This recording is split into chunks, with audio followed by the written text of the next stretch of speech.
ইন্দাল হামদালিল্লাহ ওয়াসসালাতু ওয়াসসালামু আলা মাল্লা নবিয়্যা বা'দা আম্মা বা'দ।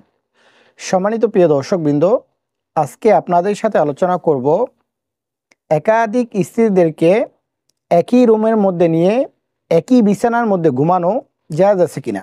অর্থাৎ শরীয়তের নিয়ম মেনে যদি কোনো ব্যক্তি একাধিক বিবাহ করে, তো ওই ব্যক্তির জন্য তার সমস্ত স্ত্রীদেরকে একসাথে নিয়ে একই বিছানার মধ্যে একই রুমের মধ্যে ঘুমানো সেটা জায়েজ হবে কিনা।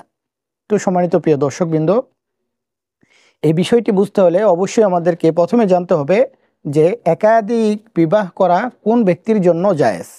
তো সম্মানিত প্রিয় দর্শকবৃন্দ, খুবই সংক্ষিপ্তভাবে আমরা জানি যে যে ব্যক্তি সমস্ত স্ত্রীদেরকে ভরণ পোষণ দিতে পারবে, বাসস্থান দিতে পারবে অর্থাৎ থাকার জায়গা দিতে পারবে এবং সমানভাবে তাদের সাথে রাত্রি কাটাতে পারবে, অর্থাৎ স্ত্রীদের সাথে যে সমস্ত রাত্রগুলো কাটাবে সেটা সমানভাবে সকলকে একই মাপে সমানভাবে সে রাত্রি যাপন করবে।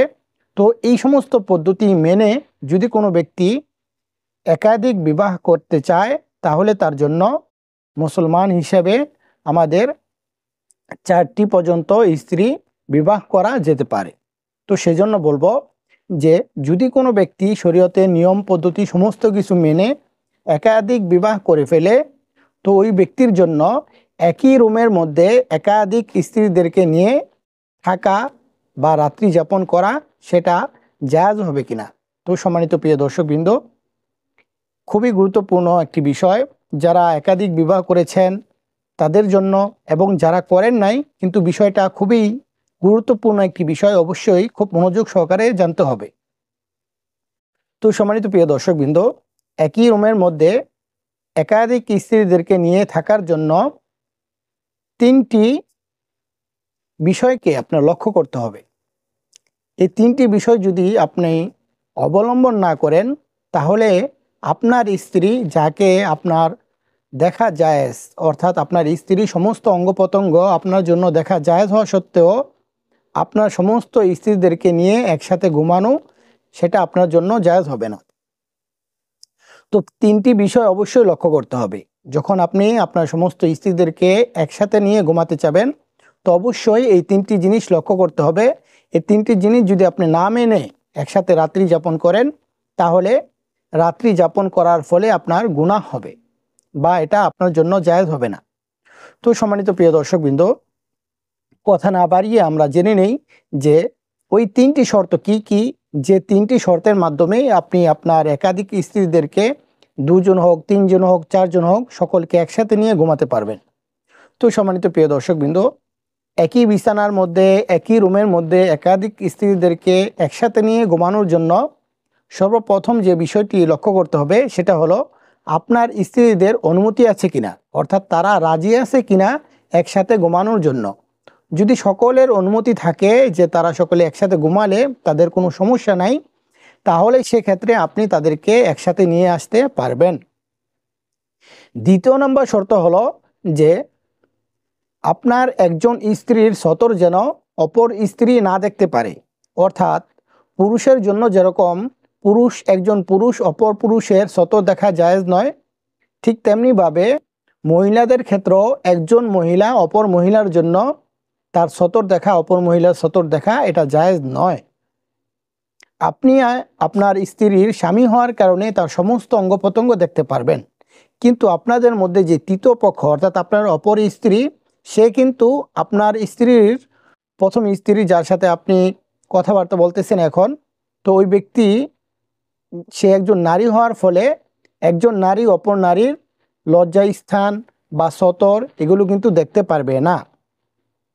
তো সেই জন্য বলবো যে তাদের সতর খোলা থাকা যাবে না। যখন তারা একসাথে থাকবে, একই বিছানার মধ্যে থাকবে, তখন লক্ষ্য করতে হবে কারো সতর যেন খোলা না থাকে। এখন বলতে পারেন যে মহিলা তারা একে অপরের সতর কি? তো বলবো যে পুরুষের জন্য সতর হলো নাভি থেকে নিয়ে হাঁটু পর্যন্ত, সেটা হলো একজন পুরুষের সতর। ঠিক মহিলাদের ক্ষেত্রে যদি কোনো মহিলা অপর কোনো মহিলার সামনে থাকে, তো মহিলাদের জন্য মহিলাদের সতর হলো নাভি থেকে নিয়ে হাঁটু পর্যন্ত, এতটুকু অঙ্গ খোলা রাখা যাবে না। তৃতীয় নম্বরে যে বিষয়টি রয়েছে সেটা হলো যে আপনি যখন আপনার স্ত্রীদেরকে নিয়ে একসাথে ঘুমাবেন তখন কারোর সাথে সহবাস করা যাবে না। কেননা সহবাস করার ফলে যখন আপনি একজন স্ত্রীর সাথে সহবাস করবেন তো অপর স্ত্রীরা এটা টের পাবে বা এটা তাদের সামনে হবে এবং এতে তাদের মনের মধ্যে ঈর্ষা জাগবে, তো সেজন্য এটা করা যাবে না। দ্বিতীয় নম্বর কথা হলো যে যদি তারা অনুমতি দেয়ও যে কারো সামনে আপনি অপর স্ত্রীর সামনে একজনের সামনে অপরজনের সাথে সহবাস করার জন্য অনুমতি দিলেও এটা করতে পারবেন না। এর কারণ হলো যে এই যে আমরা সহবাসের যে বিষয়টি বললাম সেটা হলো একটি গোপনীয় জিনিস। তো হাদিসের মধ্যে রয়েছে যদি কারো একাধিক স্ত্রী থাকে তখন সে এরকমভাবে তার স্ত্রীর সাথে সহবাস করবে যেন অপর কোনো স্ত্রী টেরও না পায়। তো সেজন্য সামনাসামনি একজনের সামনে অপর স্ত্রীর সাথে সহবাস করা সেটা যাবে না। এবং যদি আমরা ব্রেন খাটাই তাহলে এক্ষেত্রেও আমরা বুঝতে পারি যে এটা একটা লজ্জনীয় কাজ বা এটা একটা ঘৃণিত কাজ। তো সেই জন্য আমরা এই সমস্ত জিনিস থেকে বেঁচে থাকব। তো সম্মানিত প্রিয় দর্শকবৃন্দ, যে তিনটি জিনিসের কথা বললাম, যে তিনটি শর্তের কথা বললাম, এক নাম্বার হলো যে আপনি যখন আপনার সমস্ত স্ত্রীদেরকে নিয়ে একসাথে ঘুমাবেন তখন তাদের অনুমতি থাকতে হবে একসাথে হওয়ার জন্য। যদি কারো অনুমতি না থাকে অর্থাৎ সবাই যদি রাজি না থাকে তাহলে একসাথে নিয়ে আপনি ঘুমাতে পারবেন না।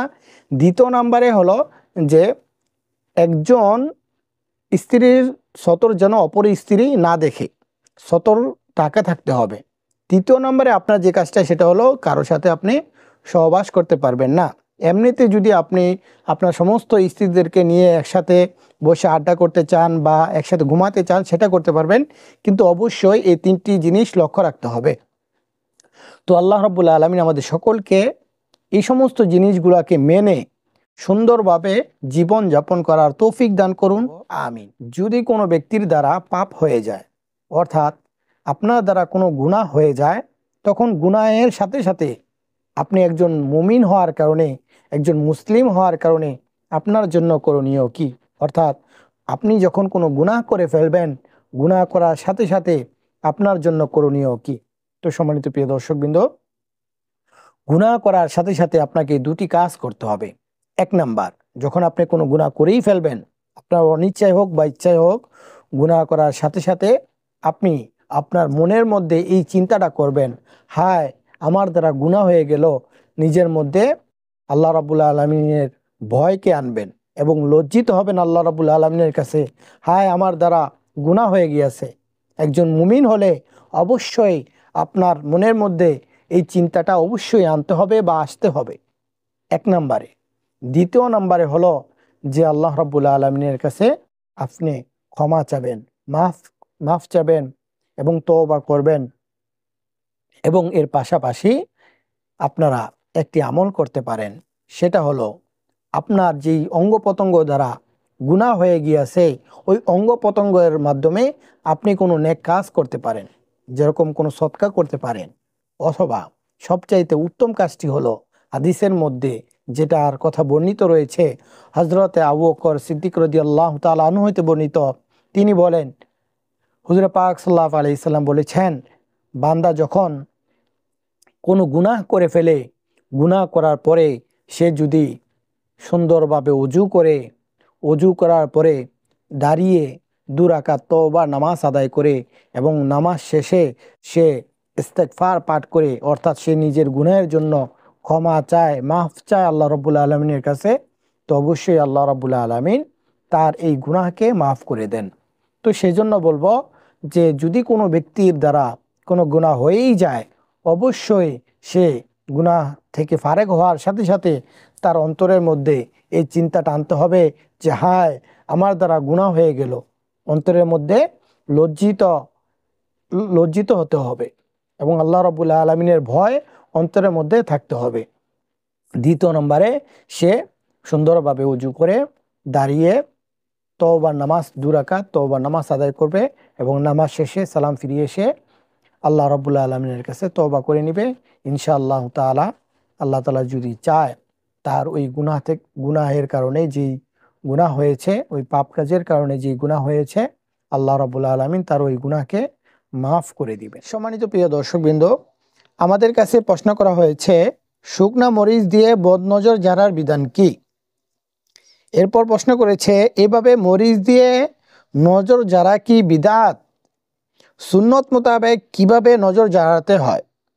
অর্থাৎ মানুষের অনেক সময় দেখা যায় যে বদনজর লেগে যায়।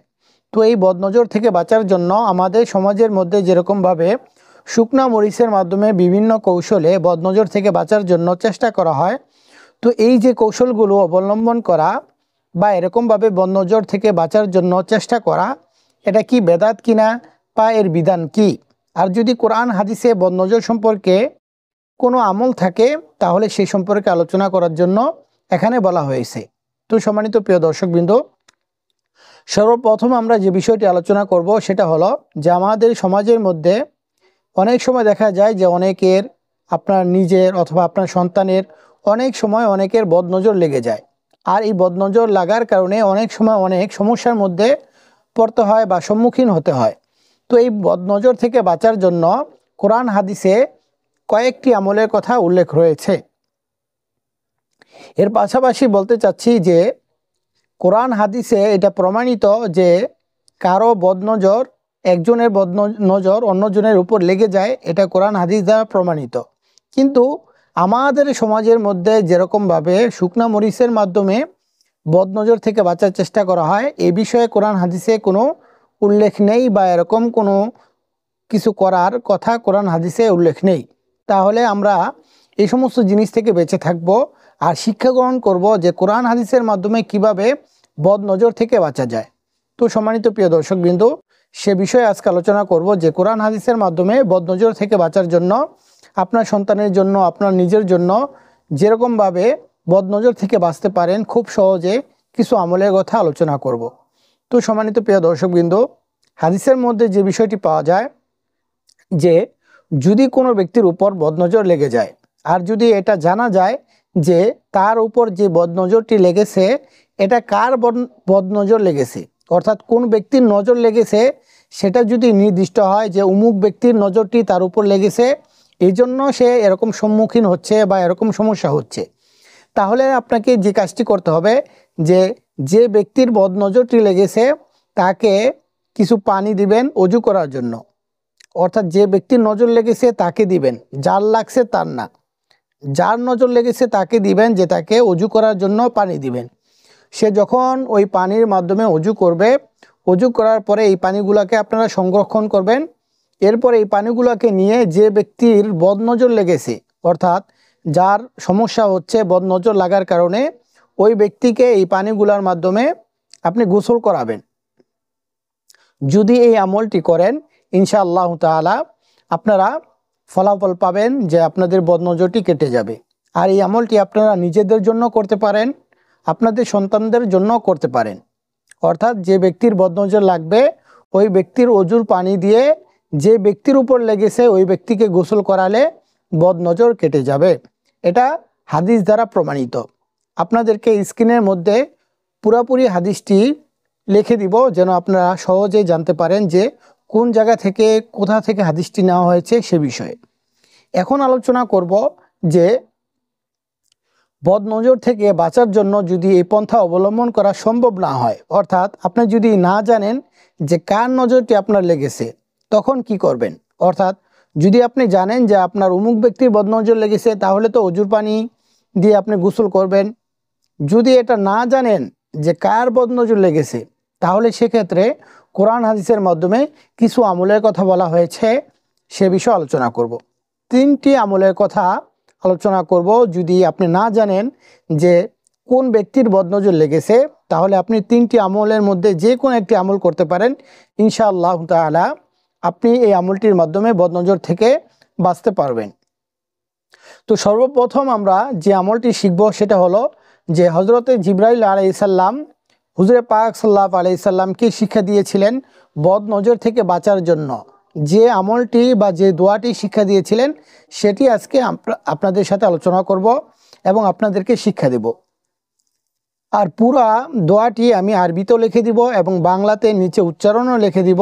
যারা আরবি পড়তে পারেন তারা আরবিতে দোয়াটি শিখে নেবেন, এবং যারা আরবি পড়তে পারেন না বাংলাতে উচ্চারণ দেখে দেখে দোয়াটি শিখে নেবেন। দোয়াটি হলো বিসমিল্লাহি আরকিকা মিন কুল্লি শাইইন ইউজিকা মিন কুল্লি নাফসিন আও আইনি হাসিদিন আল্লাহু ইয়াশফিকা বিসমিল্লাহি আরকিকা। আবারও বলতেছি আপনাদের সুবিধার জন্য, বিসমিল্লাহি আরকিকা মিন কুল্লি শাইইন ইউজিকা মিন কুল্লি নাফসিন আও আইনি হাসিদিন আল্লাহু ইয়াশফিকা বিসমিল্লাহি আরকিকা। এই দোয়াটি পরে আপনারা যে ব্যক্তির বদনজর লেগেছে ওই ব্যক্তির উপর ফু দিবেন। ইনশাআল্লাহ আস্তে আস্তে ধীরে ধীরে ওই ব্যক্তির বদনজর কেটে যাবে। অর্থাৎ এই দোয়াটি পরে আপনারা যত বেশি বেশি ওই ব্যক্তির উপর ফু দিবেন, যার ফুক দিবেন, ওই ব্যক্তির বদনজরটি ইনশাআল্লাহ কেটে যাবে। দ্বিতীয় নম্বরে যে আলোচনাটি করব, যে আমলের কথাটি বলবো, সেটা হলো হুজুরে পাক সাল্লাল্লাহু আলাইহি সাল্লাম হজরতে হাসান হুসাইন রাদিয়াল্লাহু তাআলা আনহুমাকে বদনজর থেকে বাঁচার জন্য যে দোয়াটি পাঠ করতেন সে দোয়াটি আজকে আপনাদেরকে শিক্ষা দিব। তো হুজুরে পাক সাল্লাল্লাহু আলাইহি সাল্লাম হাসান হুসাইনকে বদনজর থেকে বাঁচার জন্য যে আমলটি করতেন বা যে দোয়াটি পাঠ করতেন সেটা হলো ওয়াইদুকুমা বিকালিমাতিল্লাহি তাম্মা মিন কুল্লি শাইতানিন ওয়া হাম্মা ওয়া মিন কুল্লি আইনিন লাম্মা। আবারও বলতেছি, ওয়াইদুকুমা বিকালিমাতিল্লাহি তাম্মা মিন কুল্লি শাইতানিন ওয়া হাম্মা ওয়া মিন কুল্লি আইনিন লাম্মা। এখানে ওয়াইদুকুমা, কুমা শব্দটি এটা দুজনের জন্য ব্যবহার হয়। যখন আপনারা একজনের জন্য অর্থাৎ যে কোনো একজনের জন্য এই দোয়াটি পাঠ করবেন তখন আপনারা পাঠ করবেন ওয়াইদুকুম, অর্থাৎ এইভাবে পাঠ করবেন ওয়াইদুকুম বিকালিমাতিল্লাহি তাম্মা মিন কুল্লি শাইতানিন ওয়া হাম্মা ওয়া মিন কুল্লি আইনিন লাম্মা। এই দোয়াটি আপনারা পাঠ করতে পারেন। এই দোয়াটি পাঠ করে যে ব্যক্তির উপর বদনজর লেগেছে ওই ব্যক্তির উপর আপনারা জার ফু দিতে পারেন, অর্থাৎ বেশি করে ফু দিতে পারেন। কমসে কম 3 বার পাঠ করে ওই ব্যক্তির উপর 3 বার ফু দিতে পারেন। ইনশাআল্লাহ এর মাধ্যমে ওই ব্যক্তির বদনজরটি কেটে যাবে। তৃতীয় নম্বরে যে আমলটির কথা বলবো সেটা হলো খুবই সহজ। আমাদের মধ্যে যারা এই আমলগুলো করতে কঠিন মনে করতেছি তাদের জন্য বলবো, তৃতীয় নম্বর আমলটি খুবই সহজ। সেটা হলো যে যদি কারো উপর কোনো বদনজর লেগে যায় তাহলে ওই ব্যক্তির জন্য করণীয় হলো যার উপর লেগেছে সেও আমলটি করতে পারবে, অথবা যার উপর লাগেনি বরং অন্য কোনো ব্যক্তিও এই আমলটি করে সে যদি ওই ব্যক্তির উপর ফু দেয় তাহলে তার জার ফু দেওয়ার কারণে এই আমলটি করার মাধ্যমে তার বদনজর কেটে যাবে। সেটা হলো যে আপনারা সূরা ইখলাস, সূরা ফালাক, সূরা নাস এই 3টি সূরা পাঠ করবেন। এই 3টি সূরা পাঠ করার পরে যে ব্যক্তির উপর বদনজর লেগেছে ওই ব্যক্তির উপর কমসে কম 3 বার ফু দিবেন, কমসে কম 3 বার ফু দিবেন। ইনশাআল্লাহ তাআলা এই আমলটি করার মাধ্যমে ওই ব্যক্তির বদনজর কেটে যাবে। তো সম্মানিত প্রিয় দর্শকবৃন্দ, এতক্ষণ পর্যন্ত যে আমলগুলোর কথা বললাম প্রত্যেকটি আমলই হাদিস দ্বারা প্রমাণিত। প্রত্যেকটি আমলের কথা আপনাদেরকে হাদিস থেকে নেওয়া হয়েছে, এবং এই হাদিসগুলো কোন কোন জায়গা থেকে নেওয়া হয়েছে প্রত্যেকটি হাদিস আপনাদেরকে স্ক্রিনের মধ্যে দেখানো হচ্ছে। ইনশাল্লাহ এই আমলটি যদি আপনারা করেন অবশ্যই আপনারা বদনজর থেকে বাঁচতে পারবেন। তো আল্লাহ রাব্বুল আলামিন আমাদের সকলকে, আমাদের সকলের সন্তানদেরকে সকল প্রকার বদনজর থেকে রক্ষা করুন, আমিন। আর আমাদের চ্যানেলের মধ্যে ইসলামিক সমস্ত আমল এবং ইসলামিক সমস্ত বিষয় সম্পর্কে আলোচনা করা হয়। যদি আপনারা পছন্দ মনে করেন, জানতে চান, তাহলে অবশ্যই আমাদের এই চ্যানেলটিকে সাবস্ক্রাইব করে দিবেন এবং আমাদের পাশেই থাকবেন। আর আপনার কোনো কিছু জানার থাকলে অবশ্যই কমেন্টের মধ্যে আমাদেরকে জানাবেন।